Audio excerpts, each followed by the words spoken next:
같이 기도하시겠습니다.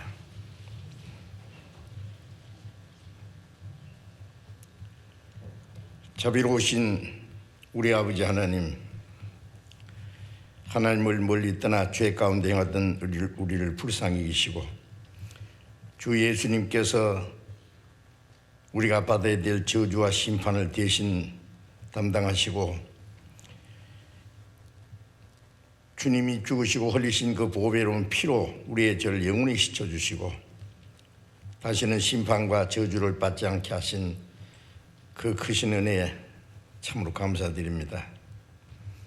이 시간 주님의 보배로운 피로 구속함을 받은 저희들 주님 앞에 함께 모여서 주님의 그 크신 은혜와 사랑을 찬송하며 말씀을 배우며 교제케 하심을 감사드립니다. 이 시간에도 주님께서 우리와 함께 계심을 믿습니다. 우리 각 사람을 굽어 살피시고 자비로운 손길로 더욱 붙들어 주시고 주님의 풍성하신 은혜와 말씀으로 우리를 더욱 새롭게 거룩하게 온전케 해 주셔서 우리의 남은 생에 하나님의 자녀로 합당하게 살아갈 수 있게 인도해 주시옵소서. 코로나로 인해서 함께 모이지 못하고 각 가정에서 온라인으로 말씀을 듣는 모든 사람들도 주님 은혜와 말씀으로 함께 해 주시기를 기도합니다. 전국에 있는 우리 교회, 세계 많은 교회들, 어려운 가운데서도 믿음을 지키고 복음을 전하는 모든 형제 자매들에게 주님이 은혜와 말씀과 능력의 손길로 함께 하셔서 주님의 복음을 더욱 담대히 증거해서 많은 잃어진 영혼들을 주님 앞으로 인도해서 구원받게 하는 하나님의 역사를 능히 이루게 해 주시옵소서.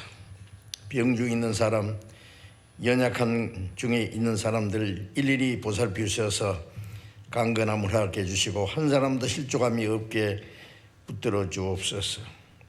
때를 따라 우리에게 필요한 말씀을 주시고 우리의 행할 길을 가르쳐 주시는 주님, 이 시간에도 우리에게 나타내시고자 원하시는 주님의 거룩하신 뜻, 주님의 말씀을 더욱 깨닫게 하시고 우리가 말씀을 듣고 잊어버리는 자가 되지 아니하고 말씀으로 우리의 마음과 생활에 지켜 행할 수 있는 저희들 되도록 인도해 주시옵소서.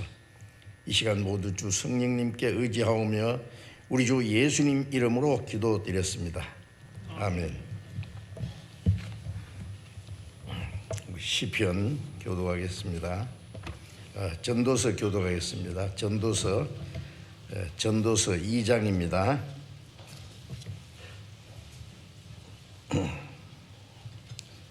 전도서 2장 1절부터 11절까지 교도하겠습니다. 전도서 2장 1절부터 11절까지 교도하겠습니다. 나는 내 마음에 이르기를 자 내가 시험적으로 너를 즐겁게 하리니 너는 낙을 누리라 하였으나 본즉 이것도 헛되도다.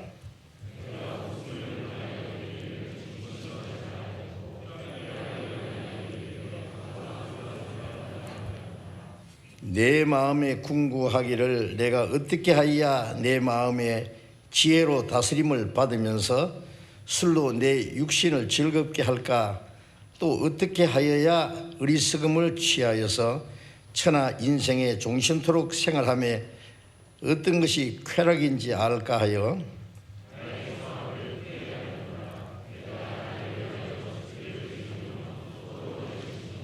여러 동산과 과원을 만들고 그 가운데 각종 과목을 심었으며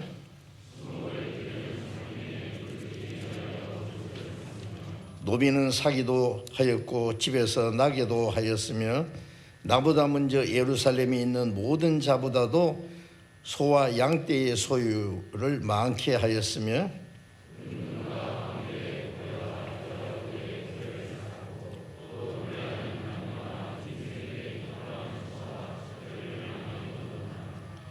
내가 이같이 창성하여 나보다 먼저 예루살렘에 있던 모든 자보다 진하고 내 지혜도 내게 여전하여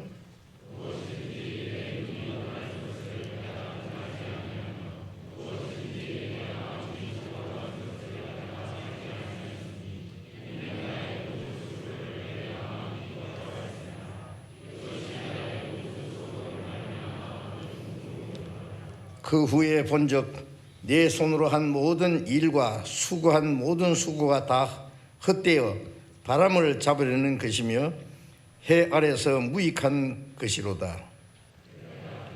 예, 거기까지. 예. 찬양대에서 준비하신 찬송해 주시겠습니다.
성경 찾겠습니다.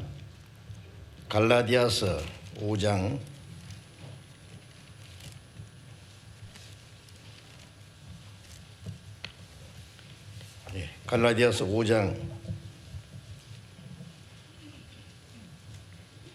22절부터 24절까지 제가 읽겠습니다. 갈라디아 5장 22절부터 24절까지 읽습니다. 오직 성령의 열매는 사랑과 희락과 화평과 오래 참음과 자비와 양선과 충성과 온유와 절제니 이 같은 것을 금지할 법이 없느니라. 그리스도 예수의 사람들은 육체와 함께 그 정과 욕심을 십자가에 못 박았느니라. 여기까지. 금년도 한 해가 이제 저물어 가고 있습니다. 특별히 작년과 금년 2년은 이 코로나 팬데믹으로 인해서 우리가 자유롭게 모이지도 못하고 많은 제한을 받고 자유롭게 전도하거나 신앙생활 하지 못한 것에 대해서 너무나 마음이 안타깝습니다. 이제 새해에는 자유롭게 좀 교제도 하고 복음도 전하고 함께 모일 수 있는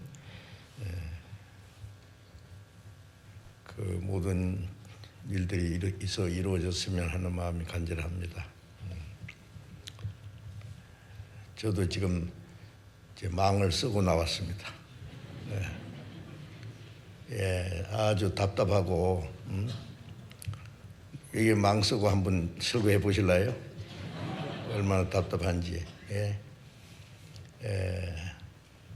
이게 가름대도 있어요. 잘 안 보이는 수도 있지만은, 그리고 이 말하는 사람하고 듣는 사람 거리가 얼마나 먼데 그래도 망을 쓴다 해야 된다 하니 좀 합당하지 않지만은 어쩔 수 없이 쓰고 말할 수밖에 없습니다. 좀 통제도 적당하게 있으면 좋겠는데 너무 지나친 것은 많은 불편을 가져온다고 생각합니다.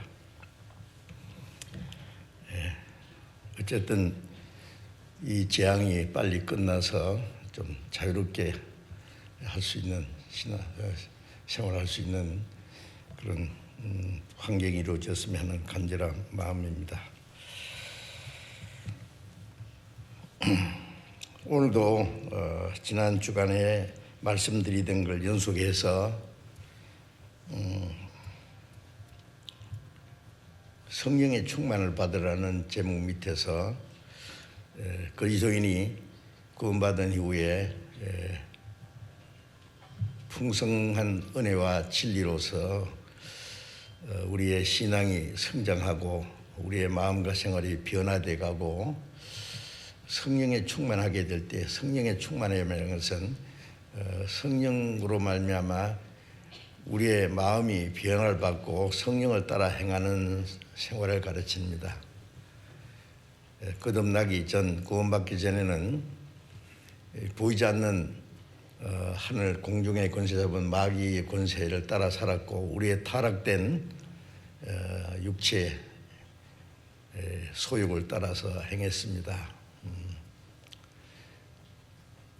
구원은 하나님의 은혜로 값없이 누구든지 받을 수 있는 것이고, 구원받은 후에 그리스도인으로서 하나님의 자녀로 합당하게 살아가야 될 일인데, 그것도 우리의 노력으로나 우리의 의지로 열심으로 되는 것이 아니라 더 풍성하신 은혜와 성령의 능력으로 이루어지는 것이기 때문에 그리스도인은 반드시 변화되어야 됩니다. 그리스도인의 생활은 종교 생활이 아니라는 걸 잘 아시죠? 때를 따라서 교회당에 함께 모이고 찬송하고 기도하고 또 말씀 듣고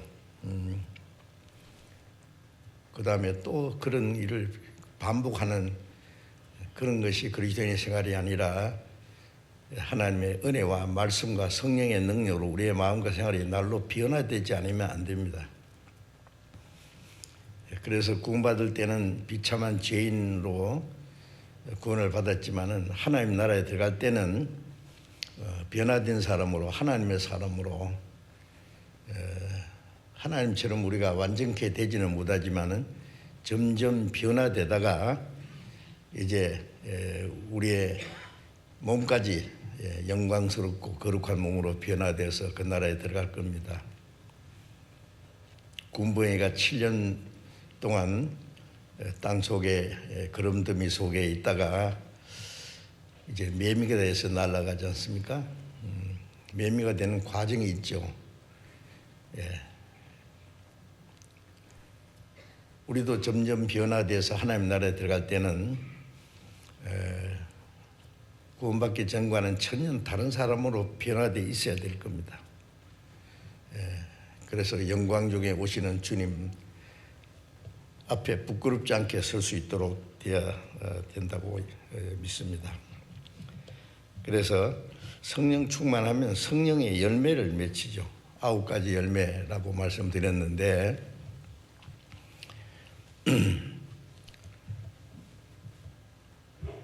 포도나무를 심고 포도나무를 기르는 농부는 하나님이라고 말씀하셨죠.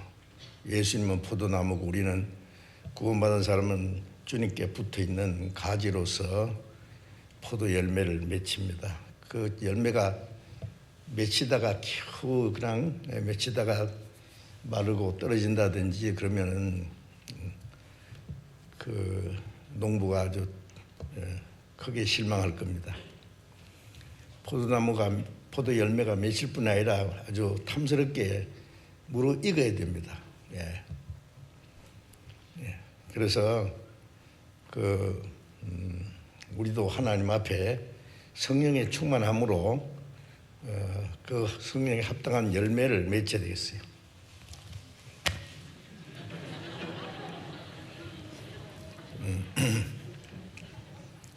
그래서 성령에 합당한 열매가 9가지 열매로 이렇게 설명하고 있습니다.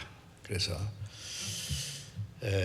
지금은 이제 그 9번째 열매를 말씀드리고 있습니다. 사랑과 희락과 화평과 오래 참음과 자비와 양성과 충성과 온유와 절제. 절제가 뭔가 좀 간단하게 생각했는데 성경에 절제가 무엇인지는 많은 말씀이 있는데 그 성경에 보니까 생각보다 많더라고요. 그냥 절제라고 그냥 넘어갈 수가 없어요.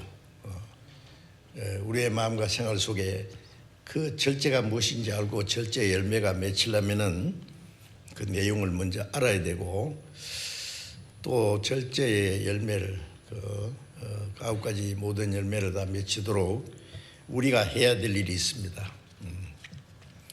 하나님의 은혜로 구원받지만은 구원받고자 하는 간절한 마음이 있는 사람에게 하나님의 은혜를 깨닫게 해주시듯이 성령의 열매를 맺기를 간절히 사모하는 사람에게 성령의 열매를 맺도록 도와주실 겁니다.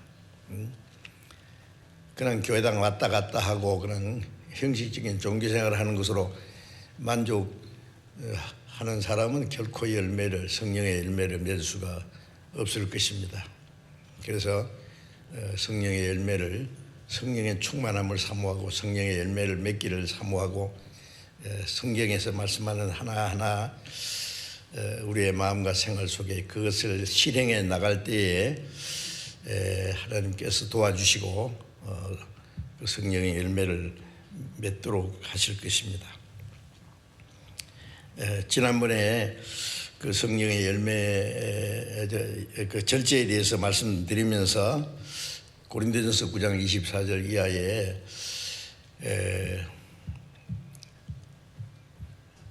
경기장에서 다름질하는 자들이 다 다름질할지라도 상 얻는 자는 하나다. 그 월계관을 요즘 말로 그 금메달 받는 사람 하나지요. 그래서 너희도 상 얻도록 이와 같이 다름질하라. 신앙생활을 다름질하는 거로 표현했어요. 예? 이 다름질하는 이 경기 선수는 선수가 아닌 사람처럼 살 수는 없어요. 훈련도 오랫동안 아주 어려운 힘든 훈련을 해야 됩니다. 때로는 합숙 훈련도 하고 먹고 싶은 것도 절제하고 잠도 절제하고 모든 생활을 통제하는 가운데 훈련을 합니다. 군대도 마찬가지잖아요. 훈련소 가면은 모든 자기 가족들도 잠시 헤어지고 친구들도 헤어지고 자기가 좋아하는 오락이나 취미생활도 접어놓고 오로지 훌륭한 군인이 되기 위한 훈련을 받기 위해서 힘들고 고된 그 훈련을 받습니다. 경기 선수도 마찬가지고 우리 신앙생활 그리스도인의 생활은 쉬운 게 아닙니다. 자기 편리한 대로 살고 교회당만 왔다 갔다 하면은 그게 신앙생활이에요. 그거는 모든 종교생활이 다 하는 사람들이 다 하는 겁니다. 그리스도인의 생활은 그런 것은 물론 아닙니다. 그래서 우리는 이제 구원받은 그때부터는 올림픽에 선발된 그 선수처럼 훈련도 받아야 되고 실제 경기장에서 경기하는 사람과 같은 마음을 가져야 될 거예요. 빌립보서 3장에는 위에서 부르신 부름의 상을 위하여 표대를 위하여 쫓아가노라 다름질한다 그 말이죠. 이제 구원받기 위해서 다름질하는 것이 아니라 상 얻기 위해서 구원만 받았으면 됐지 뭐 상까지 뭐 바라느냐 그런 마음을 가지면 안 됩니다. 천국은 영원한 영광입니다. 영광은 그런데 그저 주어지는 게 아니에요. 승리자에게 주어지는 겁니다. 그 영광을 상이라고 표현했습니다. 구원은 똑같이 받았어도 영광은 다르다는 거 아시죠? 그 영광은 영원한 겁니다. 이 세상 경기 선수들은 썩어질 그 시들어버릴 월계관을 받기 위해서 지금은 뭐 금메달, 은메달, 동메달 해봐야 그게 하나의 금속일 뿐입니다. 또 하나의 잠깐 있다가 꺼질 명예에 불과합니다. 그러나 우리는 영원히 썩지 않는 영광의 멸류관을 얻기 위해서 다름질하는 겁니다.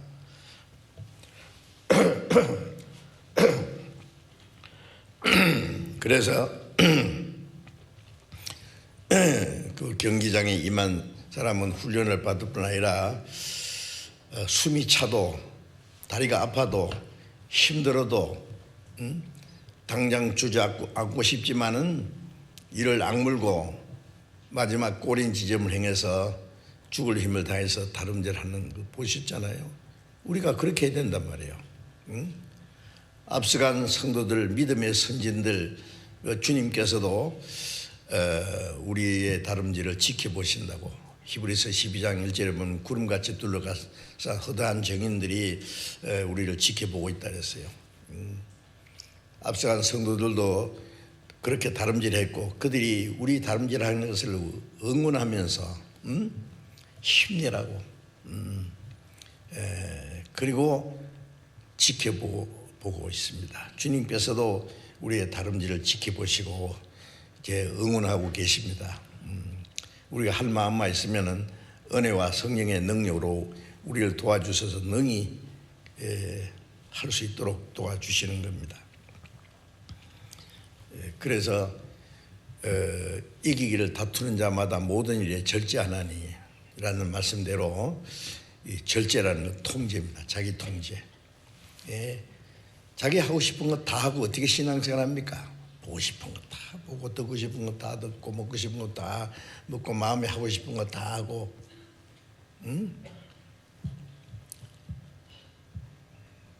그리고 주님 뜻대로 살 수 있습니까? 우리의 육신의 소욕을 통제하지 않으면은 성령을 따라 살 수 없습니다. 그래서 우리가 수도 없이 들은 말씀인데 실행해야 돼요. 알고만 있으면 뭐합니까? 그래서 베드로전서 2장 11절에 나그네와 하인 같은 너희를 권하노니 영혼을 거스려 싸우는 육체의 정욕을 제어하라. 우리는 이 땅은 우리의 마음 붙이고 살 곳이 아니라 나그네가 하룻밤 자고 지나는 것처럼 호화로운 호텔에서 지나든 초라한 여인 속에서 자든 다음날 또 떠나야 돼요. 뭐 좋은 곳이라고 해서 나 여기서 이제 살아야 됐다 하는 게 아니에요. 나그네는 그 다음날 떠나야 됩니다. 그러니까 뭐 좀 편하든지 좀 어려움이 있든지 다 모든 것이 잠깐이라는 말이에요. 우리의 나그네와 행인이다. 우리의 본향은 저 위에 있습니다. 우리의 쉴 곳은 이 세상이 아니에요. 저 위에 있습니다. 그건 확신합니다. 그런데 그 하늘나라를 향해서 가는 나그네가 해야 될 일은 영혼을 거스려 싸우는 육체의 정욕을 제어하라. 지난주에도 말씀드렸지만 우리가 싸우는 적은 어떤 사람이나 육체가 아니라 우리 자신입니다. 자기와의 싸움입니다. 그래서 바울사도도 내 육체를 쳐서 복종시킨다 그랬죠. 자기와의 싸움이에요. 자기와의 싸움에 이겨야 세상과도 싸워서 이기고 죄와 싸워 이기고 마귀와 싸워 이기고 그 승리할 수 있어요. 그래서 영혼을 그래서 싸우는 육체의 정욕을 제어하라. 제어하는 것이 절제란 말이에요. 절제. 육체의 소욕을 절제하는 겁니다.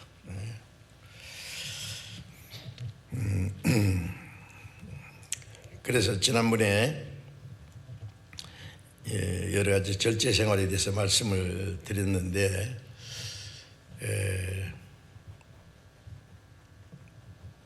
갈라디아서 5장 16절에 보면은 성령을 좇아 행하라. 그래야면 육체의 소욕을 이루지 아니하리라. 성령을 따라 살면 육체의 소욕을 이루지 않을 수 있습니다. 그래서 하나님의 은혜와 말씀과 성령의 능력으로 육체의 소욕을 통제하는 거예요. 그 통제한다, 제어한다 하는 게 절제다 말씀입니다. 절제 생활은 너무 중요해요. 무절제하는 생활을 하는 사람은 신앙 생활을 결코 할 수가 없어요. 그리고 이제 아직도 변화되지 않는 예성품 있잖아요. 자기 성격 남아 있습니다. 여러 가지. 자기의 성격, 자기 감정 그런 걸 절제해야 되는데 그 중에 예수님이 이제 본이 되셨죠. 예수님은 창조주 하나님과 동등하신 분이고 우주를 다스리시는 분이고 역사를 시작하시고 주관하시는 분이고 마지막 온 세상을 심판하실 심판의 주님이시고 만왕의 왕이십니다. 그런데 이 죄 많은 인간의 세상에 초라한 모습으로 오셨어요. 구유에서 나셨고 목수의 아들로 자라셨고 3년 반 동안 정말 머리 둘 것도 없이 예수님처럼 초라하고 고생한 사람도 많지 않을 거예요. 그죠? 죄 없는 그 거룩한 분이 사형 판결을 받으시고 로마가 정한 가장 무시무시한 십자가 형틀에 못 박혀 죽기로 판결을 받고 죄인들에게 얼굴에 침을 뱉고 손바닥으로 때리고 막대기로 머리를 내리치고 온갖 욕설을 퍼붓고 머리에 가시관을 씌우고 십자가 형태를 짊어지고 사형장에 끌고 가서 십자가에 못 박고 십자가에 못 박히신 예수님 앞에서 또 조롱을 하고 비웃고 그런데 예수님이 한마디도 대항하지 않았습니다. 내가 무슨 죄가 있길래 그러냐, 나는 억울하다 말 안 했어요. 욕을 받으시되 대신 욕하지 않고, 위협을 받으시되 왜 대신 위협하지 않고. 우리는 저쪽에서 2번 때리면 나는 한 번이라도 때리려고 하잖아요. 욕설을 하면은 나도 분을 내고 같이 욕하고, 그게 우리의 본능입니다. 그런데 예수님은 그렇지 않았어요. 도수장으로 끌려가는 양처럼 털 깎는 자폐 잠잠한 양 것처럼 한마디도 반항하지 않고 대응하지 않았습니다. 왜? 예수님은 십자가에 죽으러 오셨어요. 죄 없는 분이 죄인을 대신해 죽으러 오셨기 때문에 반항할 필요 없어요. 예수님은 억지로 그렇게 수욕을 당하시고 십자가에 못 박혀 죽으시는 것이 아니라 죄인들이 받아야 될 수치와 고통을 대신 다 받음으로 죄인들을 구원하러 오셨기 때문에, 그 하나님의 뜻이기 때문에 죽기까지 복종했습니다. 그래서 그 히브리서 12장 3절을 보면은 이 죄인들이 이같이 자기를 거역한 일을 참으신 자를 생각하라. 참으신 게 그게 절제입니다. 우리는 참지 못해요. 몇 번 참다가 더 이상 못 참아. 어떻게 한바탕 하자는 거죠. 이제. 그러면 모든 게 딱 박살납니다. 신앙생활은 실패하는 거예요.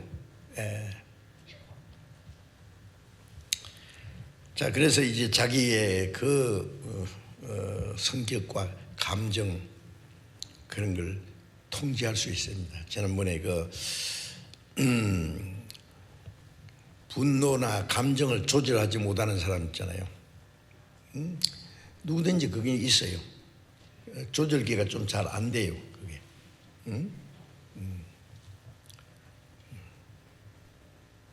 우리 체온이 36도를 표준해서 조절이 돼야 되지. 더 떨어져도 안 되고, 그 체온이 더 높아지면은 큰일 납니다. 죽습니다. 자동 조절되도록 하나님이 이렇게 우리 안에 인체에 장치를 해놨습니다. 근데 이 감정이나 육체의 이 소욕은 자동 조절이 안 돼요.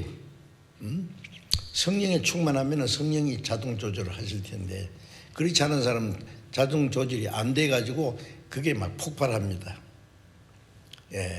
어떤 때는 양처럼 순하다가 금방 사자처럼 호랑이처럼 막 무시무시하게 바뀌는 수도 있고요. 아주 얌전한 사람이 입에서 막 험악한 말이 나오고 욕설이 나오고, 그 조절 못하는 거예요. 절제가 안 되는 거예요. 자기가 자기를 망치는 거예요. 우리는 잘못하는 사람이 돼서 같이 욕도 하고, 저 사람이 2방 때리면 나는 한 방이라도 내리치고, 그러면 대응하면은 좀 기분은 좀 풀어질지 모르지만은 그건 철저히 자기를 망치는 겁니다. 자, 오늘은 또 몇 가지 더 말씀드려야 되는데요. 절제 중에서 또 하나 성적 욕망을 통제해야 됩니다. 절제, 통제 같은 얘기니까. 사람은 누구나 본능적으로 성적 충동과 유혹을 받습니다. 자기 마음에 일어나는 충동과 밖에서 오는 유혹이 있어요. 그걸 받을 수 있다는 말이에요. 그리스도인도 예외가 아니죠. 아직 변화되지 않았기 때문에. 바울 사도는 평생 혼자 살았어요. 그는 성령 충만했기 때문에. 바울 사도는 죄를 짓지 않았습니다. 어떤 육신의 욕망을 따르지 않았습니다. 온전히 성령에 사로잡힌 사람입니다. 가장 예수님을 따랐던, 예수님을 닮았던 사람. 내가 그리스도를 본받은 자 됐다고 그랬어요. 너희도 나를 본받으라고 말할 수 있는 사람이었어요. 그런데 대개는 그렇지 못하지 않습니까? 그래서 특히 믿음이 아직 약한 사람, 영적으로 성장하지 못한 사람들은 성에 대해서 특히 절제해야 됩니다.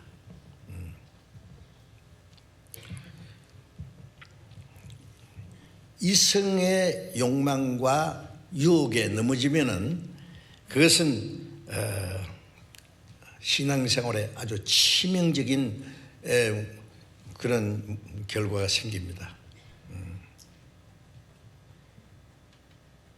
성경에 가장 추악하고 인간성을 망치는 것이 이 성적인 죄악이라는 것을 말씀하고 있고, 하나님이 가장 미워하시는 죄 중에 하나가 이 성적인 죄입니다. 아시죠? 소돔 고모라가 유황불로 멸망받았는데 여러 가지 죄가 있겠지만 그 중에 성적 타락이었습니다. 마지막에도 마찬가지예요. 이 성적 재앙은 막 하늘을 찌르듯이 말이죠. 아주 모든 사람의 골수에 사무칩니다.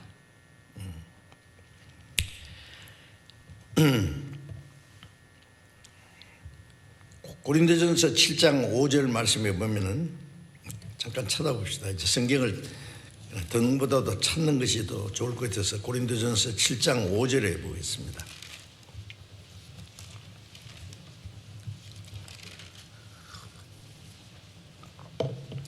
고린도전서 7장 5절, 서로 분방하지 말라. 다만 기도할 틈을 얻기 위하여 합의상 얼마 동안은 하되 다시 합하라. 이는 너희의 절제 못함을 인하여 사단으로 너희를 시험하지 못하게 하려 함이로라. 이 구원받은 그리스도인들에게 하신 말씀입니다.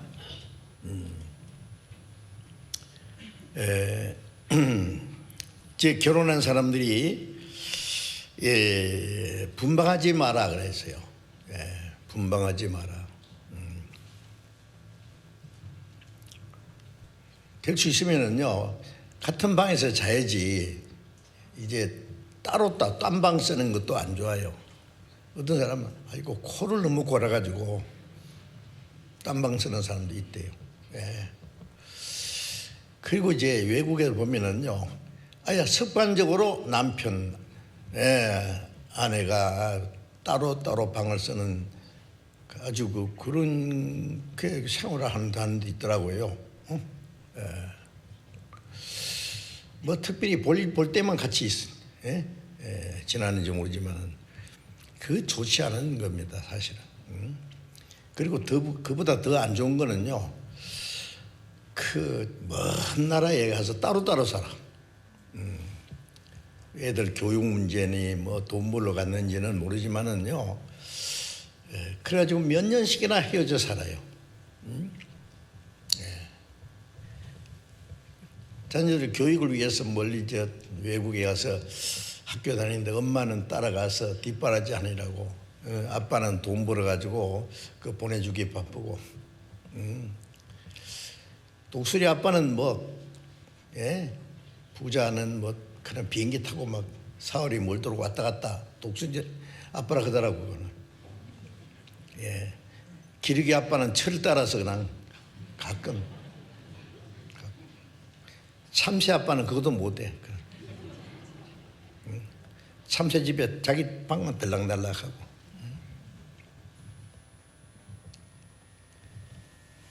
이겁니다. 그리스도인 어떤 경우에도 그것은 성경적이 아니에요. 합당치 않습니다.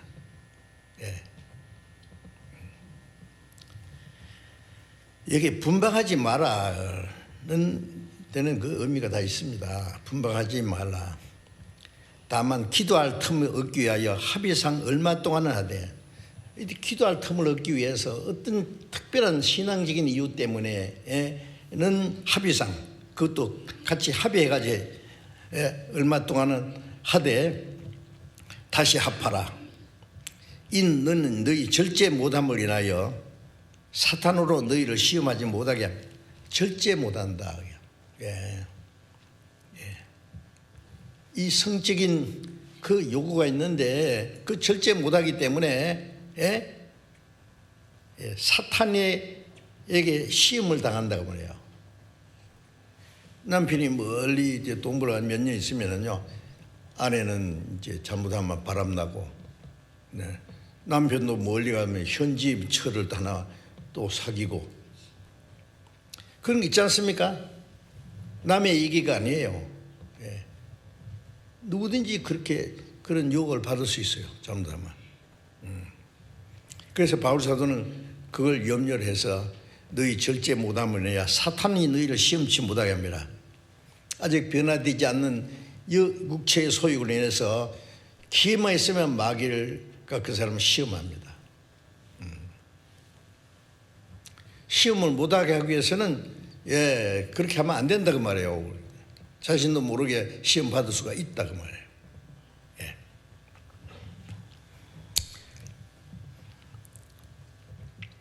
고린도전서 7장 8절 9절을 또 보겠습니다. 8절 9절. 내가 혼인하지 아니한 자들과 및 과부들에게 이르노니 나와 같이 그냥 지내는 것이 좋으니라. 만일 절제할 수 없거든 혼인하라. 정욕이 불같이 타는 것보다 혼인하는 것이 나으니라. 혼인하지 않는 사람, 혼자 사는 사람, 예수님도 말씀하셨죠. 육신적으로 생리적으로 고자도 있고 하나님 나를 위해서 스스로 고자된 자가 있다. 그럼 고자는 혼자 사는 거예요. 바울 사도는 그 딸을 시집 보내는 자도 잘하거니와 무슨 특별한 이유가 없으면은 또 목적이 있어서 시집 보내지 않는 자는 더 잘하는 것이라. 또 그런 말씀도 있어요. 그럼 참 이상하다. 바울 사도는 결혼 안 하고 혼자 사니까 너무 사정을 몰라서 그런 걸 성경에 기록했을까요? 아니죠. 바울 사도는 주님이 직접 말씀하신 거 아니면은 나도 성령으로 하나님의 뜻을 따라 말한다는 것을 내가 안다 그랬어요. 결혼하고 안 하는 그것이 중요한 것이 아니라 결혼하고 신앙생활 잘하는 사람이 있는가 하면은 결혼하지 않고 혼자 삶으로 더욱 신앙생활 잘하는 사람이 있어요. 그래서 결혼하든 안 하든 그것이 중요한 것이 아니라 어떻게 신앙생활을 올바로 사느냐 그것이 더욱 중요하다. 어떤 사람은 혼자 삶으로서 신앙생활 잘하는 사람이 있고 아니면 혼자 살기 때문에 또 어떤 시험을 받는 사람도 있지만 어떤 사람은 결혼해가지고 신앙생활을 망치는 사람도 있어요. 잘못해가지고. 그래서 바울 사도는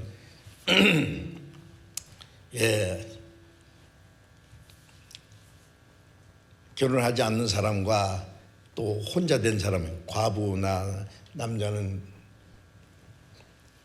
호레비라 그럽니까? 성경 호레비라는 말 없더라고. 하여튼 혼자 사는 사람, 나와 같이 바울 사도 나와 같이 그냥 지나는 게 좋다. 좀 자유롭잖아요. 신앙생활을. 신앙이 성장하고 성령이 충만한 사람은 혼자 살면은 가정이 있는 사람보다 또 더 주를 위해서 살 수 있어요.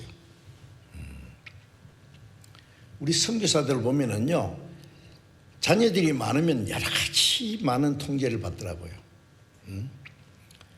자녀 성격도 있죠, 교육 문제도 있죠, 이사된 하는데도 자유가 없죠. 많은 문제가 있어요. 그런데 자녀가 뭐 전혀 없다든지 그냥 적으면은 그 선교사라든지 복음전하는데 더 자유로운 경우도 있어요. 어쨌든 자녀가 잘 자라서 주님을 위해서 열심히 살 수 있으면 그것도 큰 좋은 결과고 열매가 될 수 있고, 또 자녀가 없어서 주님을 위해서 더 자유롭게 살 수 있는 그것도 아주 좋은 일입니다. 그래서 우리는 우리의 삶의 목적을 어디다 두고 사느냐. 그래서 바울 사도는 나와 같이 그냥 지내는 것이 좋으니라. 만일 절제할 수 없거든 혼인하라. 정욕이 불같이 타는 것보다 혼인하는 것이 나으니라. 절제할 수 없거든 혼자 삶으로 자기 이 성적인 문제를 절제할 수 없거든 혼인하라. 혼인할 수 있거든. 그렇다고 해서 아무 데나 혼인하면 안 되죠. 재혼하는 사람도 주 안에서만 할 것이라. 그리스도인끼리. 정말 이 결혼이라는 건 너무 중요해요.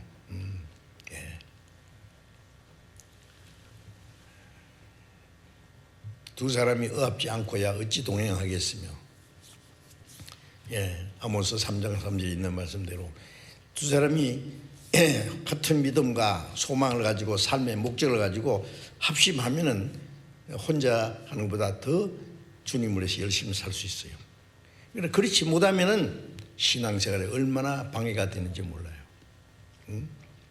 그래서 주 안에서만 해야 됩니다. 그래서 절제할 수 없거든 혼인하라. 그 말했습니다. 자, 어쨌든 그렇지 못하면은 이제 그 시험을 받는단 말이에요. 이 성적인 문제는 참 예민한 겁니다. 우리 생활에요. 사람들이 잘 말을 안 하려고 하지만은 실제는요. 디모데후서 2장 22절에 보면은 디모데는 전도자입니다.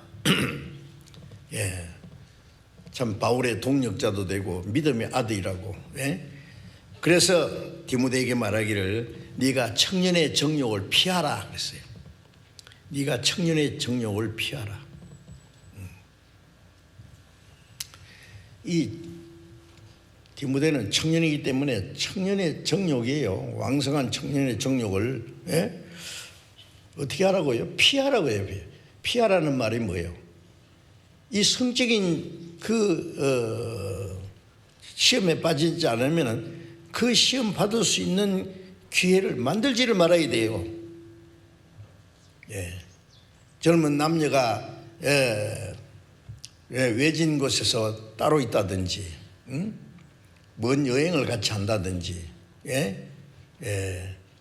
그런 기회를 만들면은 시험이 넘어집니다. 제가 구원받기 전에 신학교 다닐 때 배운 거 기억나는 게 있어요. 목사님이나 전도자 혼자서 신방하지 마라. 상담할 때에 남자 여자 단둘이서 상담을 하게 되면은 문을 활짝 열어놓고 하라. 시험 받을 수도 있고 쓸데없이 오해를 받을 수 있다고 말이에요. 신방 갈 때는 자기 아내하고 같이 가든지 아니면 몇몇 사람이 같이 갑니다. 아무 문제 없어요.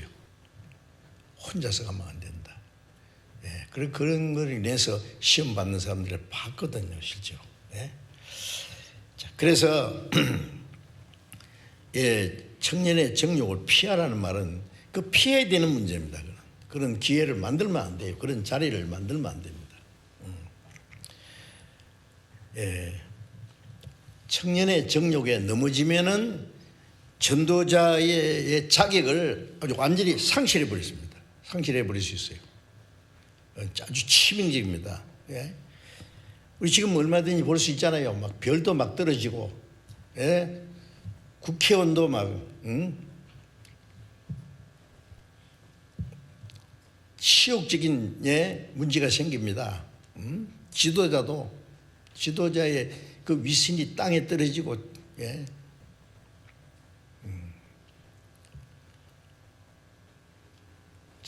사람들은 그걸 심상하게 생각하지만은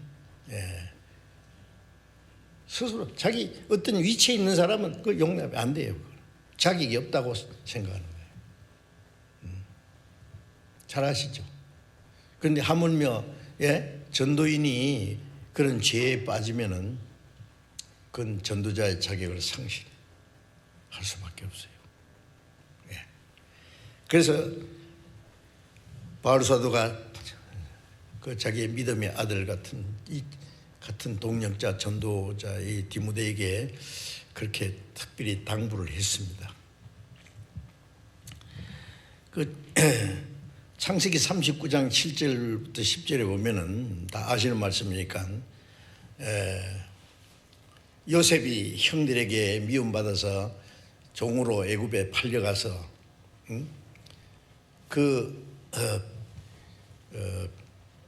보디바르라고 하는 그 벼슬아치의 집에서, 집이 굉장히 큰 것 같아요. 종들도 많이 있고 그 가정 총무로서 신임을 받아가지고 일을 잘하고 있었습니다. 그런데 그 보디발의 아내가, 보디발은 뭐 아침에 임금을 모시기 위해서 가야 돼요. 그러면 이제 혼자 있어요. 이제 요셉은 열심히 일을 하는데 보디발의 아내가 자꾸 말이요,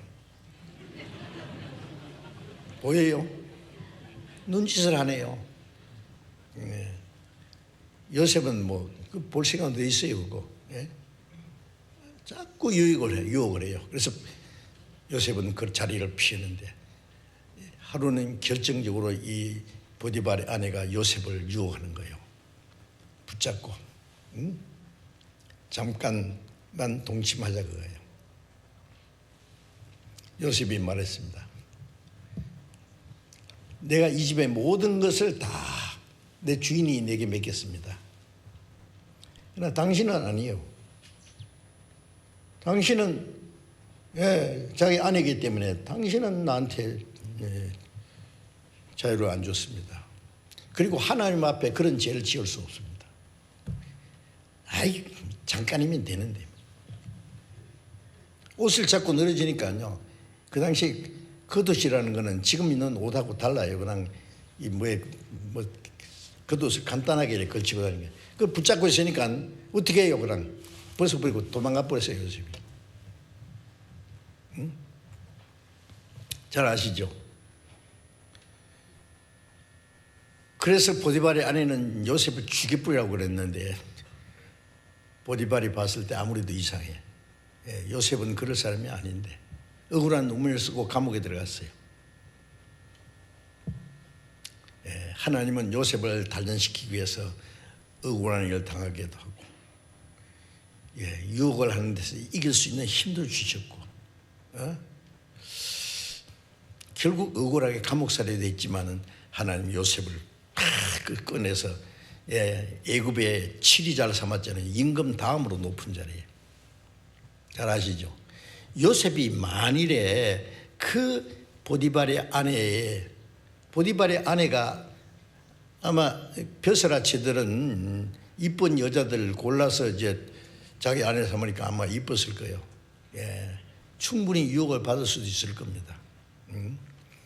그 만일 유혹에 넘어졌으면은 성경에 요셉은 이름이 없었을 거예요, 아마. 거기서 끝납니다.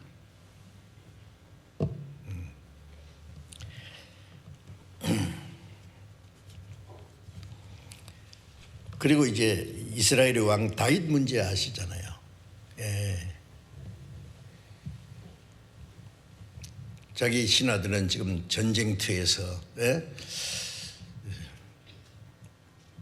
죽음을 무릅쓰고 지금 적과 싸우고 있는 마당에 다윗은 왕궁에서 낮잠을 늘어지게 자고 일어나서 저쪽에 보니까 어떤 여자가 목욕을 하는데 목욕하는 게 어떻게 보입니까? 거기서 왕궁에서.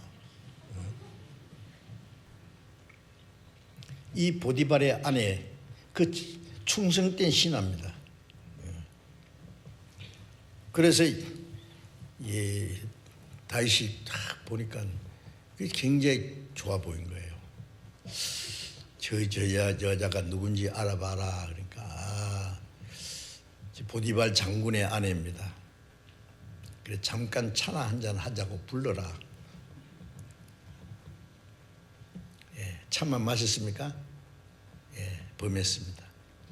예. 내가 생각할 때는 아니 목욕을 하려면은 커튼을 닫아놓고 창문을 닫아놓고 하지. 예. 보란 듯이 말이야. 예. 또 왜 그런 걸 봐, 그가? 예? 자기 신하, 충성된 신하의 아내잖아. 예. 이 다윗이 바람기가 좀 있었는 것 같아요. 그래서 범했어요.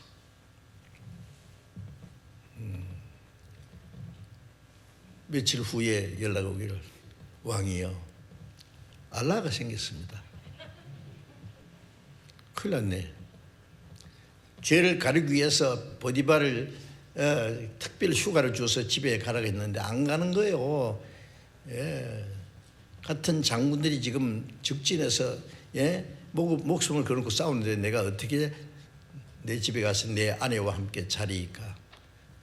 술을 마셔도 안 가. 결국 다윗이 그 충성된 신하 보디발을 최적진에 벌써 일부러 죽게 했잖아요. 자, 살인하고 간음하고 도저히 최고의 죄를 지었습니다. 그것이 다윗의 생애 중에 얼마나 치명적인지 아시죠? 그 보디발 아내가 낳은 그 아들이 갓난 애를 하나님이 죽여버렸어요. 애만 죽였습니까? 그 장성한 두 아들을 죽여버렸어요. 예. 압살롬 자기 아들에게 왕위를 뺏겨가지고 도망갔어요. 왕궁을 떠나서. 얼마나 치욕적입니까? 예?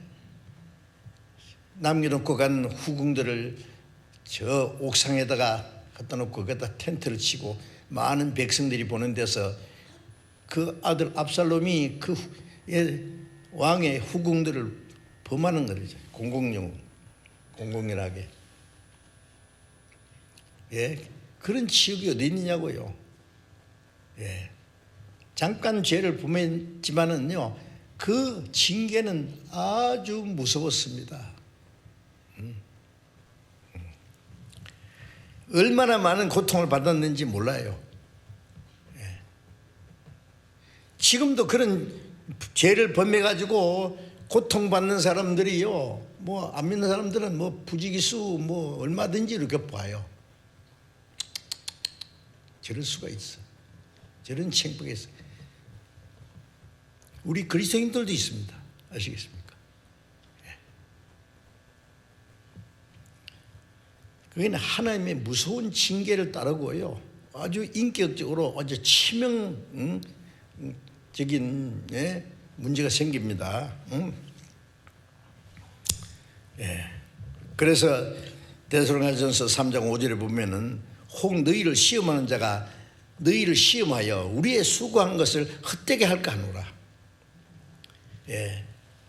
이 시험을 받는데 우리 안에 이 성적인 욕구가 있고 또 그걸 변화되지 않은 사람은 그걸 마귀가 충동질해요.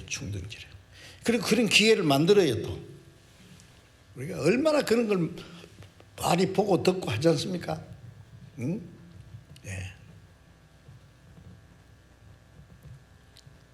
그런 유혹에 넘어지면은 바울 사도가 말하기를 우리가 이제까지 복음을 전하고 너희를 말씀으로 가르치고 우리 수고한 것이 완전히 그 물거품된다 거야. 헛되게 한다. 또 자기 자신이 신앙생활 지금까지 쌓은 것도 다 무너지는 거예요. 헛되게 된 거예요. 그런 것이 이 성적인 문제로 인해서 생깁니다. 그걸 아주 통제를 해야 됩니다. 우리. 세상에 그게요, 아주 뭐 전염병처럼 코로나 바이러스가 문제가 아니에요. 음란한 이 죄는요, 전염병처럼 쫙 퍼져서 예? 그것으로 해서 망한 사람들 많습니다. 신앙생활 망친 그리스도인들도 많습니다. 예. 신앙생활 잘하던 사람이 꽉 나가 자빠지는 거예요. 예. 뭐 아는 것이 많은데 모르는 건 더 많겠죠. 엄밀한 죄이기 때문에. 그게 절제생활, 그 절제를 하지 못해서 생기는 문제입니다. 그리고 또 한 가지 절제해야 될 문제는 자기가 남보다 높아지려고 하는 교만한 마음을 제어해야 됩니다. 자기는 사람은 본능적으로 다른 사람이 자기보다 잘 되면은 은근히 시기가 나요. 자기가 다른 사람보다 높아지려고 세상 사람들은 막 남을 짓밟고라도 올라가려고 하지 않습니까? 그리스도인들은 그러면 안 되죠. 예수님이 얼마나 낮아지고 낮아졌는데요. 예?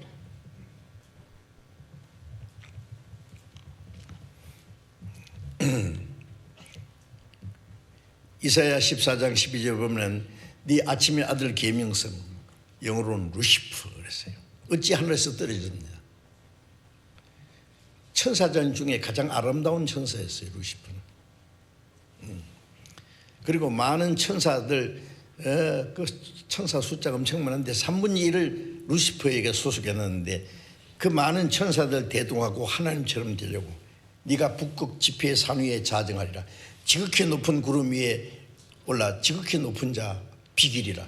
하나님처럼 되리라. 이제 네가 음북 제일 밑 구덩이에 빠지리라. 타락한 루시퍼와 거기에 소속된 졸개들, 천사들. 그래서 마태복음 25장에 보면은 마귀와 그 사자들 위해서 마귀, 사탄, 대적자 그리고 그 사자 타락한 천사를 위해서 하나님 준비하신 영원한 불못에 들어가라. 지옥은 이 타락한 천사를 위해서 만든 것인데 그 타락한 원인이 뭐예요? 교만이에요. 교만. 예.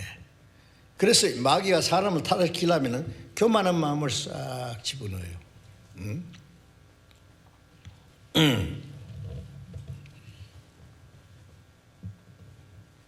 에덴 동산에서 요 마귀는 아담 하와를 넘어뜨려야 되는데 어떻게 해야 돼요?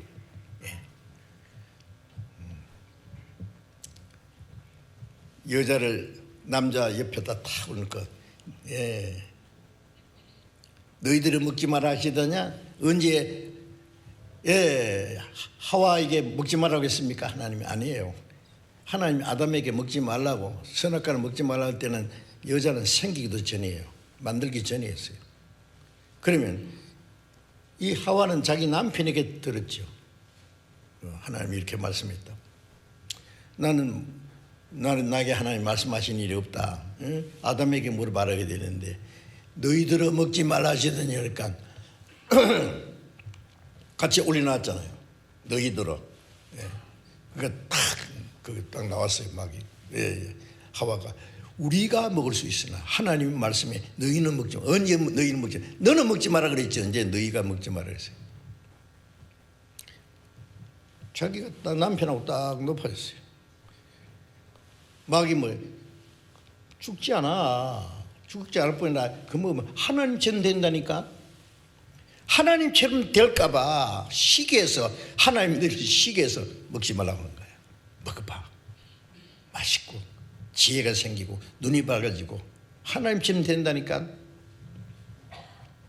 사람은 하나님처럼 되기 위해서 하나님 형상대로 창조했잖아요. 근데 하나님 말씀에 절대로 순종하면은 하나님 자기를 낮추면 하나님이 그를 높이시는 거예요. 높고 자는 자는 낮춰서 지옥까지 쳐넣어버려요. 그런데 그 시험에 하와도 넘어졌고 하와는 남편을 붙잡고 같이 넘어졌어요. 그 죄가 뭡니까? 교만입니다. 지금도 이 마귀는요, 교만을 불러 넣어주는 거예요.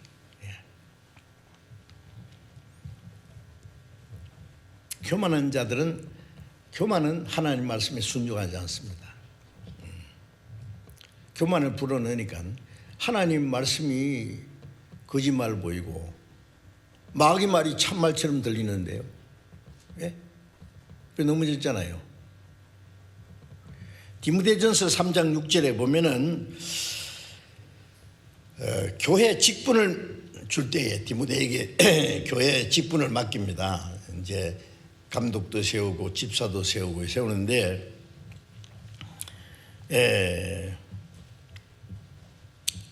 새로 입교한 자도 말지니 그랬어요. 디모데전서 3장 6절에 보면은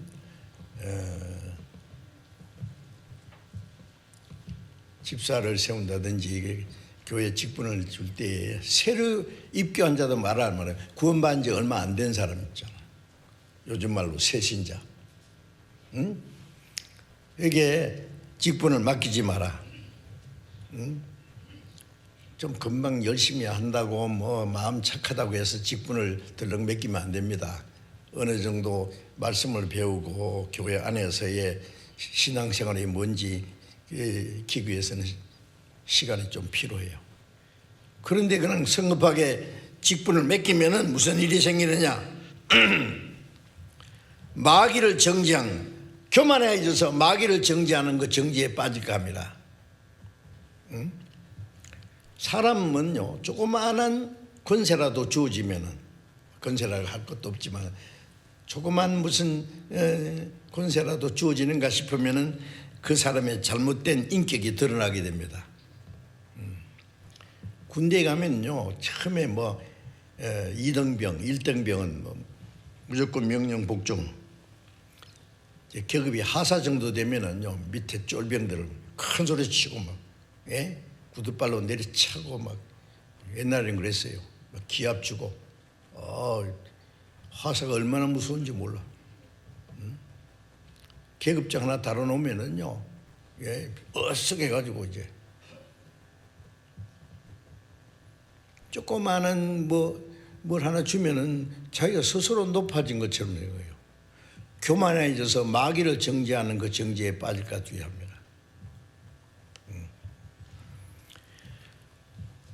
참 얼른 생각하면은요 어린애들이 장난감 계급장 달고요. 장난감 계급장 있잖아요. 별 막 10개 쭉 쫙 달고 곤충 탁 차면 배장에 내는 것처럼 조금 뭐 좋아지면은요 뭐 어색한 게 쪼답니다 그거. 자, 뭐요 그게? 하나님을 섬기기 위해서 순종하라고 맡긴 것이지 뭐 무슨 계급장이에요 그게? 직분이 무슨 계급장입니까? 어떤 사람 저 사람은 똑같은데 뭘 주면서 나는 왜 아무것도 안 주노? 불평하는 사람이 있어요. 그 계급장이에요?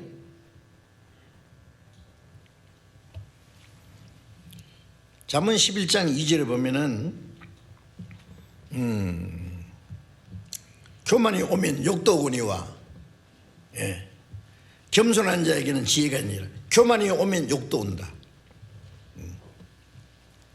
교만이라는 건 남을 지배하라는 거예요. 잠언 16장 18절에 보면 교만은 패망의 선봉이요 거만은 넘어짐의 앞잡이니라. 교만은 패망의 선봉이요 마음이 교만하면 망하는 거예요. 거만은 넘어짐의 앞잡이다.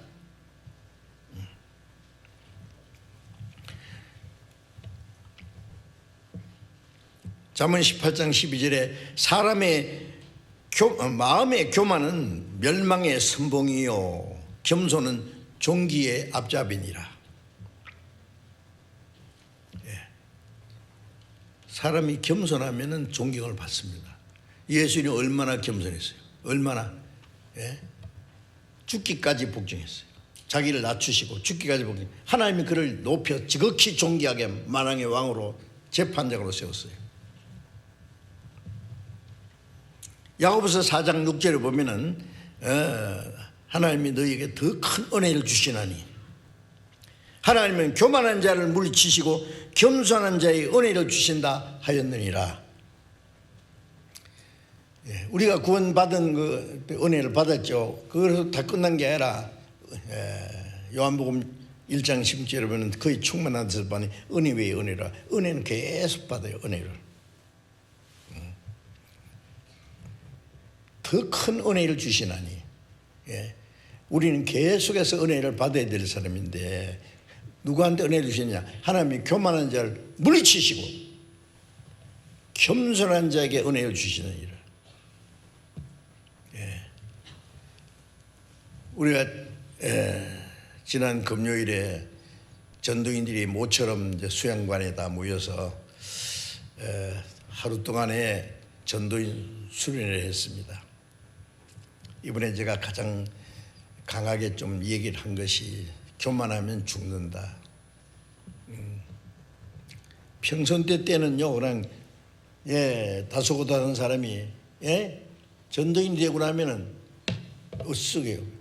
뭐 높아질 이유가 하나도 없어요. 다 그런 게 아니에요. 혹시 그런 사람이 있어요. 저는 들은 얘기인데 전도사님이 있을 때는 그냥 말을 그냥 보통을 하다가 목사님 되고 나서 목소리가 이상해졌대요. 걸어가신 하나님 아버지 감사하고 감사합니다. 바이브레이션으로 드르륵. 그게 성령의 역사입니까? 목사님, 전에 말이 더 좋은데요.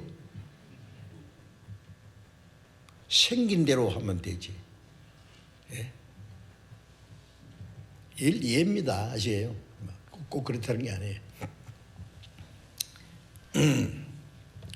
교만하면은요 죽습니다. 폭군은 무서워하지 존경하지 않습니다.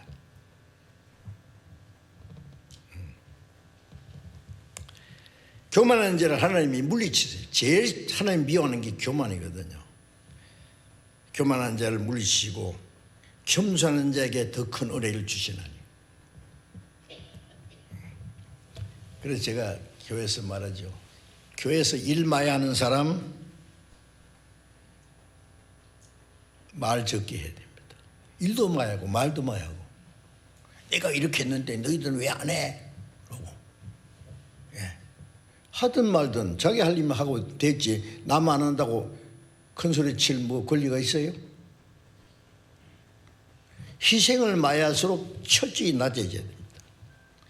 희생도 많이 하고 높아지려고 하면은 자기가 했는 거 딱 까먹는 거예요. 아시죠? 우리 교회에서도 그런 걸 경험한 거 봤어요. 혹시 있을 수 있습니다. 그 스스로 자기를 통제하지 않으면 안 됩니다.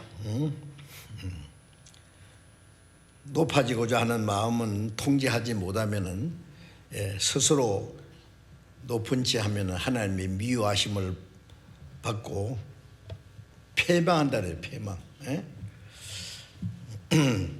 자신의 그 높아지려고 하는 본성 있잖아요. 높아지려고 하는 그 본성. 우리 한국 속담에 우리 외국에는 그런 속담이 없지 싶어요. 사돈이 논사면 좋다? 배가 아프대요. 사돈이 논사면은 얼마나 좋아요. 농사 많이 지면 떡이라도 하나 더 갖다 줄 텐데. 괜히 남 잘 되는 게 보면 괜히 심통이 나고 배가 아프고. 이게 아주 못된 본성이에요. 기뻐하는 자와 함께 기뻐하고 슬퍼하는 자와 함께 슬퍼하고 우는 자와 함께 울으라. 슬퍼하는 자와 함께 슬퍼하고 우는 자와 함께 우는 것은 좀 쉬운 것 같은데 기쁘는 자와 잘 되는 자와 함께 절구하는 것이 더 어려운 것 같아요. 왜? 심통이 나요. 괜히 시기가 나. 아주 못된 본성이 있어요. 그래서 그 자기의 그 본성을 절제한다는 건 통제하는 겁니다. 예. 그리고 또 하나 우리가 절제해야 될 문제는 자신의 그 제멋대로 하려고 하는 방종의 자유를 절제해야 됩니다. 방종이라는 것은 제멋대로 하려고 하는 그 마음이 방종이에요. 예. 그런 그 본성이 있단 말이에요, 우리 안에. 예? 요한복음 8장 32절에 예수님 말씀에 진리를 알지니 진리가 너희를 자유케 하라. 그리스도인의 자유는 지 맘대로 하는 게 자유가 아니라 진리 안에서의 자유입니다. 예? 그래서 갈라디아서 5장 13절에는 너희가 자유를 위해서 부르심 받았으나 그 자유를 육체의 기회로 삼지 말고 사랑으로 서로 종로로 하라. 그리스도인의 자유는 뭐예요?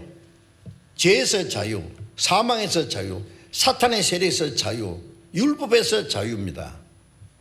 예. 지 마음대로 사는 자유가 아니다 그 말이에요. 예. 아직 변화되지 않는 옛 성품이 있기 때문에 통제하지 않으면 이걸 자유를 내버려두면은요 마치 동물원에 맹수를 풀어놓은 강아지예요. 예? 자유를 육체의 기로 삼지 마라. 사랑으로 서로 종노하라. 진리 안에서의 자유입니다. 예. 스스로 낮아져서 스스로 섬기는 그것은 아주 고차원적인 자유입니다. 아세요? 예. 진리 안에서 자유가 있어요. 갈라디아서 5장 24절에 그리스도의 예수의 사람들은 그 정과 욕심을 십자가에 못 박았느니라. 옛 성품은 십자가에 못 박았다. 예수님이 십자가를 주려 나도 주님과 함께 십자가에 못 박혔다. 예. 그러므로 성령으로 살면 성령으로 행할지니 이제 우리는 하나님의 은혜와 말씀과 성령의 능력으로 따라 사는 것이 뭐예요? 하나님을 섬기고 성도를 섬기고 스스로 사랑으로 종로를 하는 거예요. 그 안에서 자유가 있는 것이지 지 마음대로 하는 그 자유는 그 방종입니다. 그런 방종하려고 하는 본성이 있어요. 예, 그걸 통제해야 된단 말이에요. 물고기는 물에서 자유롭습니다. 물 떠나면 죽어.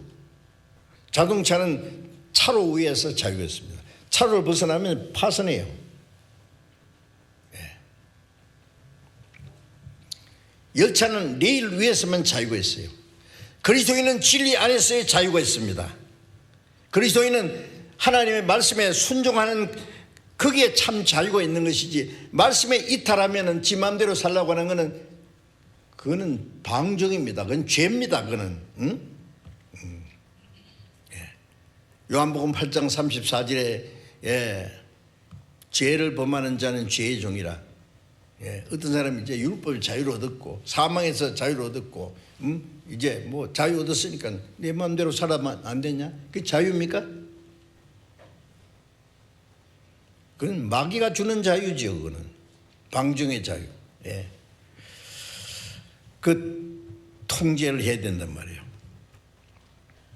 전도서 11장을 잠깐 봅시다. 전도서 시편 잠언 전도서 11장 9절.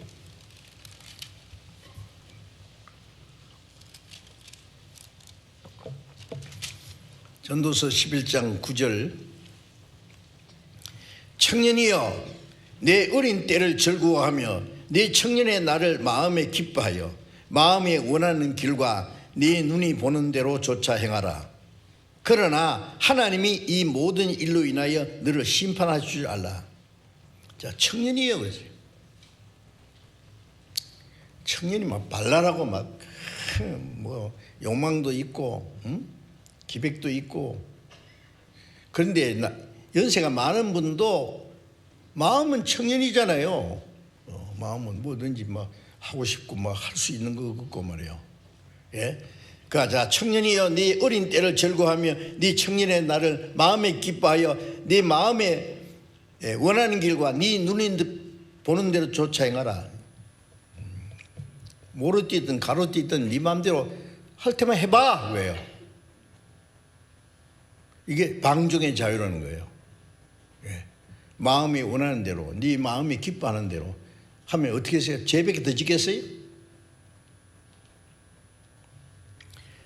사람은 통제하지 않고 그냥 놔두면요, 마음대로 죄 짓는 자유, 그게 자유입니까? 그건 마귀가 주는 자유죠. 예. 그래, 살 테면 살아봐 그랬어요, 이게. 그러나 하나님이 이 모든 일, 네 눈이 보는 대로 마음이 원하는 대로 네 마음대로 살았던 그 모든 일로 인하여 하나님이 너를 심판할 줄 알아. 우리도 알아야 됩니다. 구원받은 사람도 자기 방종 육신에 원하는 대로 살면은 거기에 대해서 하나님의 심판이 있다는 것을 잊지 마셔야 됩니다. 심판에는 금세도 있고 주님 앞에 가서도 있습니다. 그리스도인들은요, 조심스럽게 살아야 됩니다.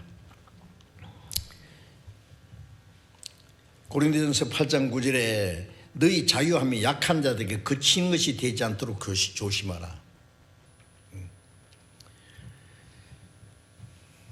왜냐하면 믿음이 성장한 사람하고 믿음이 약한 사람하고, 믿음이 성장한 사람은 그 로마서 14장에 보면은 모든 것을 믿을 만한 믿음이 있고, 약한 사람은 채소 먹는, 어떤 사람은요 채식 많은 사람 아주 고기 먹는 걸 막 비판하는 거예요. 믿음이 성장한 사람은 고기도 먹고 의지껏 신앙 이제 식물에 대해서 좀 자유가 있어요. 몸 에이 저것도 못 먹어, 저거 아직 저게. 먹는 자는 먹지 않는 자를 무시하지 말고, 먹지 못하는 사람은 먹는 자를 비판하지 마라. 다 하나님 받으셨다. 그런데 우리가 조심해야 될 것은 믿음이 약한 자들이 보고 오해하거나 실족해 하는 일은 하지 말아야 됩니다.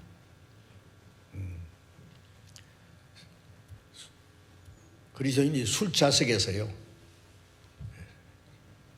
술을 홀짝홀짝 마시면요, 너 예수 믿어도 술 잘 먹는 거야. 너는 멋쟁이야.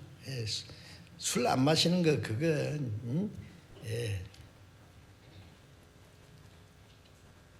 좀 이상하잖아. 너는 예수도 믿고 술도 마시고 잘, 너는 멋지게. 속으로는 이 가짜야 그래요. 가짜야.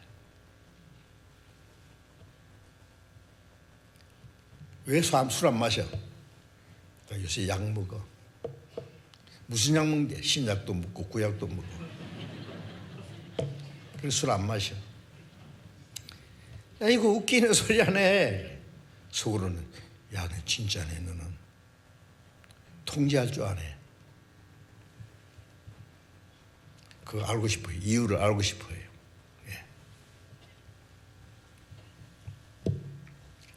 그러면 술 좌석에 앉아서 저쪽 사람들은 독한 술을 홀짝홀짝 마시는데 나는 사이다 갖다 먹는 거야. 멀리서 보면은 같이 술 마시는 거예요. 그 자리를 피해야 돼요. 될 수 있으면. 아시겠어요? 그리스도인이 술 마시는 거 보면은 술도 마시네. 마시도 괜찮은 모양이다. 따라서 합니다. 이제. 남 실족해 하는 거라고요. 오해하는 일을 하지 말아야 됩니다. 어쨌든 남을 오해하거나 실족해 하는 것도 하지 말아야 돼요. 그것이 고린도전서에 나오는 말씀이에요. 믿음이 약한 사람들을 넘어지게 하지 마라. 그래서 고린도전서 8장 13절을 보면 바울 사도는 내가 만일 내 식물이 내 형제를 실족해 하면은 나는 평생 고기를 먹지 않아서 내 형제를 실족하지 않게 하리라. 내가 고기를 먹어서 믿음이 약한 사람을 실족한다면 나는 평생 고기 안 먹겠다. 고기 안 먹어서 형제를 실족하지 않게. 먹을 수 있는 자유가 있는데 나는 안 먹겠다 그랬어요.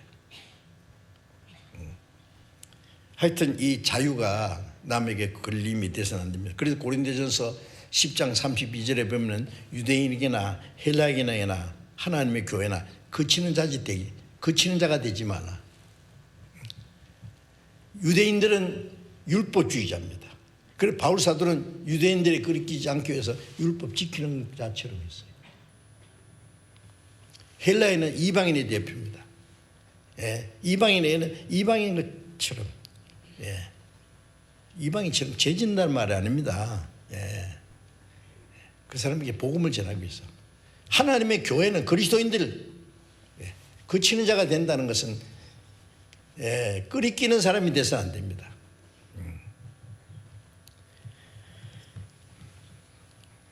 모든 사람에게 모든 모양이 된 것은 아무쪼록 몇몇 사람을 구원코자 합니다. 이것은 그리스도인의 자유가 다른 사람에게 걸림이 돼서는 안 된다는 말씀입니다. 로마서 12장 11절에 부지런하여 게으르지 말고 열심을 품고 주를 섬기라. 네 박자죠. 첫째 뭐예요? 부지런하여 게으르지 말고 열심을 품고 주를 섬기라. 다시 부지런하여 게으르지 말고 열심을 품고 주를 섬기라. 우리 임원회 때 막 복창을 했는데 요새 잘 모여서 복창 잘 안 했는데 부지런히 그리스도인들은 게으른 것이 죄입니다. 우리 육신은 본능적으로 게으른 성격이 있다고 해요. 부지런하여 게으르지 마라. 열심을 품고. 그리스도인 열심이 없으면요, 물에 물 타놨는지 무엇에다 물 타놨는지 이거는 도대체가 그러면 안 됩니다. 그리스도인이 해야 될 일이 많아. 열심을 품고, 작은 일일대도 열심히 해야 돼요. 교회에서 뭔가 할 일이 있어요. 교회에서. 심지어는 화장 청소라든지 종이를 하나 줬든지 청소를 하든지 주방에서 성도들이 먹는, 요새 그것도 잘 못하지만은요, 뭐든지 할 일이 있으면 자기가 할 수 있는 일을 열심을 품고 주를 섬기라. 그게 전부 주를 섬기는 거예요. 게으름은요 방종의 자유입니다. 게으름. 내가 안 한다고 해서 문제 생겨? 방종이에요. 지 마음대로 어떻게 게으른 거예요. 게으르고 나태한 건 육체의 소욕을 따라 행하는 방종하고자 하는 자유입니다. 이 방종하고자 하는 육체를 쳐서 하나님의 말씀에 복종해야 됩니다.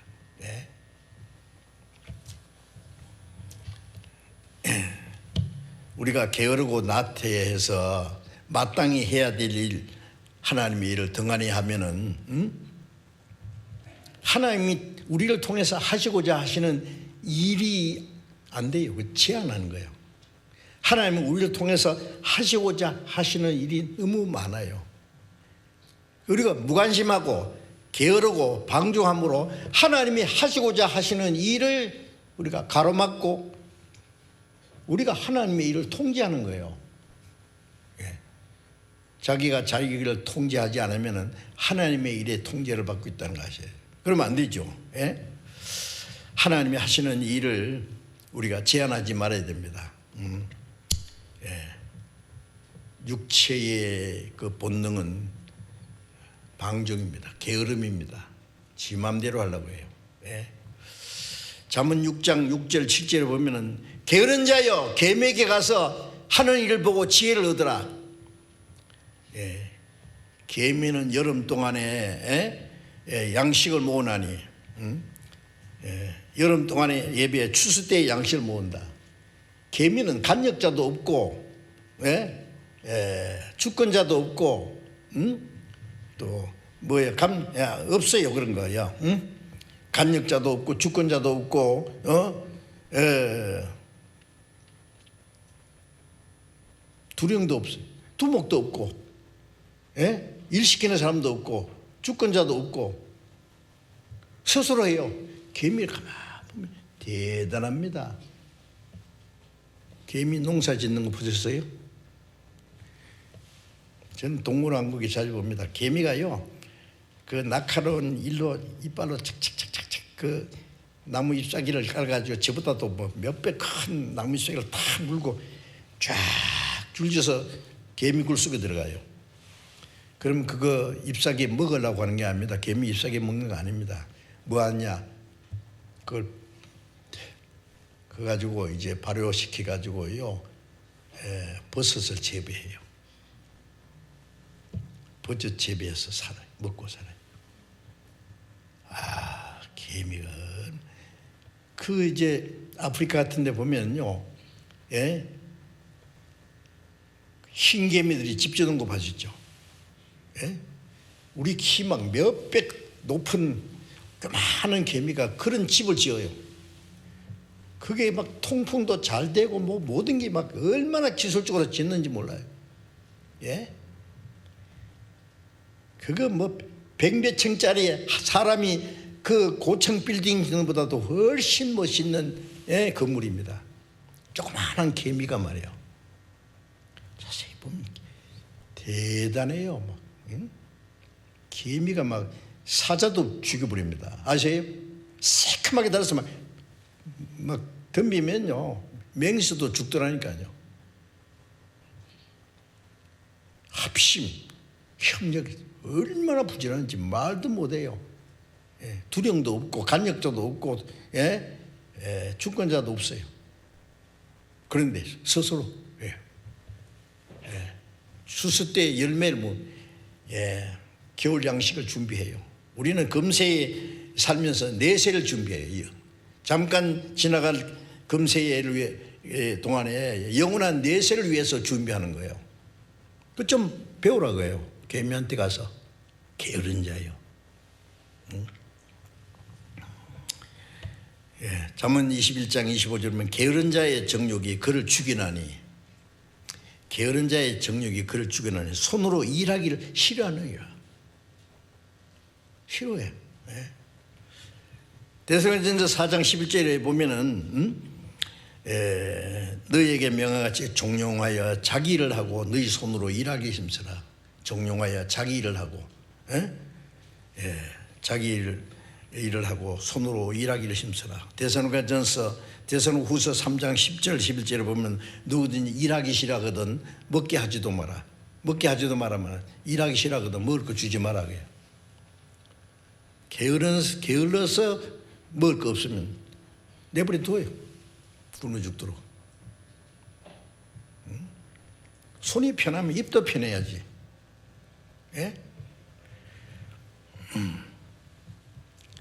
마태복음 25장 26절에 한 달란트씩 주고 내가 올 때까지 장사라고 했는데 어떤 사람은 한 달란트로 5달란트, 10달란트 남겼는데 한 사람은 한 달란트 그대로 가져와서 이거 꽁꽁 싸서 묻어두었다가 가져왔습니다. 잘했지요? 이 악하고 게으른 종아, 게으른 것이 악한 겁니다. 우리 그리스도인들은 게으르면 안 됩니다. 부지런하여 게으르지 말고 열심을 품고 마음을 다하고 힘을 다하고 뜻을 다하고 목숨을 다해서 주님을 섬겨야 돼요. 할 일이 많아. 게으른 자는 하나님이 쓰시지 않습니다. 하나님이 부르실 때 일 열심히 하는 사람은 다 불러 쓰셨습니다. 게으른 자는 마귀도 안 쓴다 그럽니다. 아무 쓸데없는 사람이요. 무용지물입니다. 게으른 사람은. 그래서 우리 육체의 게으름을 쳐서 복종시켜야 돼요. 그게 절제예요. 그것도 절제입니다. 아시죠? 자, 오늘 여기까지 말씀드리고 또 다음 주에 또 말씀드릴 것이 좀 많이 있는데요. 이 절제에 대해서 이게 전부 절제입니다. 자기 절제. 그래서 우리가 기어코 성령의 열매를 우리의 생활 속에 맺혀야 되지. 그냥 내가 그리스도 구원받았다, 그리스도인다, 하나님의 자녀다 하면 자랑하고 폼 잡고 있으면 안 됩니다. 그리스도인의 생활이 얼마나 세심하게 성경에 말씀했는데 그 하나하나 우리가 순종하는 생활을 해야 되겠습니다. 기도하겠습니다. 자비로우신 우리 아버지 하나님, 하나님의 작정하신 역사의 마지막 시대에 우리를 구원해 주시고 이제 남은 생에 오직 하나님을 섬기고 복음을 전하며 교회 안에서 서로 사랑하며 순종하며 살아갈 수 있도록 항상 우리의 연약함을 담당하시고 우리를 도와주시고 인도하시는 주님 참으로 감사합니다. 그러나 우리는 아직도 변화되지 않는 육체의 소욕으로 인해서 우리의 신앙생활에 많은 어려움이 있고 하나님의 말씀에 온전히 순종하지 못하는 일들이 많습니다. 주님, 우리에게 더욱 충성된 마음을 주시고 주님의 은혜로 말씀으로 성령의 능력으로 우리를 다스려 주셔서 온전히 하나님의 말씀에 순종함으로 성령께서 역사하시는 대로 성령의 아름다운 열매를 다 맺을 수 있도록, 그래서 우리의 모든 삶을 통해서 하나님 기쁘시게 하고 하나님께 영광을 돌릴 수 있게 해 주시옵소서. 우리 주 예수님 이름으로 기도드렸습니다. 아멘. 우리 찬송가